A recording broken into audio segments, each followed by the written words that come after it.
Sir Keir Starmer is under pressure to end the royal household's exemption to the Equalities Act, which protects workers from discrimination. A Labour campaign is calling for Buckingham Palace to be subject to workplace legislation as it accuses the palace of being shielded from scrutiny. The pressure group, Labour for a Republic, is pushing the party to commit to ending the royals' exemption from the Equality Act, which protects workers against discrimination based on race, sex, gender, age, religion, and disability. Ben Clinton, Labour for a Republic's campaign coordinator, told Express.co.uk, the idea that one of the most prominent families, one of the most prominent employers in the country is exempt is wrong and needs to be reversed if we are to continue being a party for working people. Labour for a Republic wants National Party chiefs to include the royal family being subject to the Equalities Act in Labour's next general election manifesto. A motion drawn up by the group reads, "Every worker in the UK deserves protection from the Equalities Act. No employer should be free to discriminate on the grounds of race, sexuality, gender, or disability, regardless of who that employer is. Labour must take action to ensure that the royal family is subject to the Equality Act and provide these workers with the protection they deserve. Labour must take action to ensure that the royal family is subject to the Equality Act and provide these workers with the protection they deserve."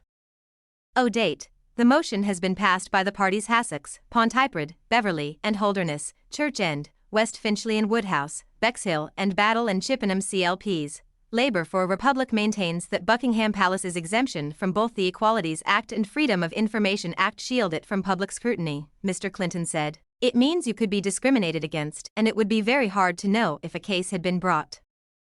The monarchy is exempt from the Freedom of Information Act, so you can't easily see if there are discrimination cases in the royal household.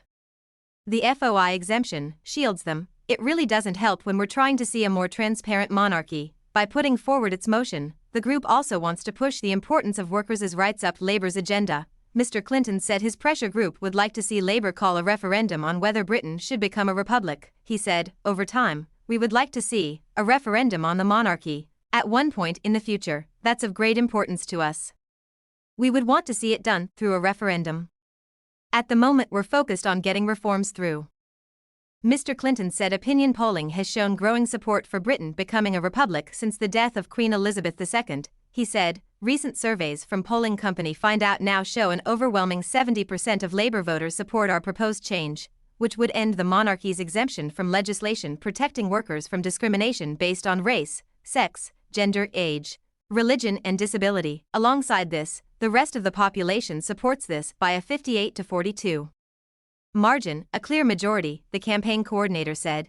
"We're seeing that shift towards more democracy at a time when we're seeing democratic backsliding worldwide. The monarchy is an institution that is outdated.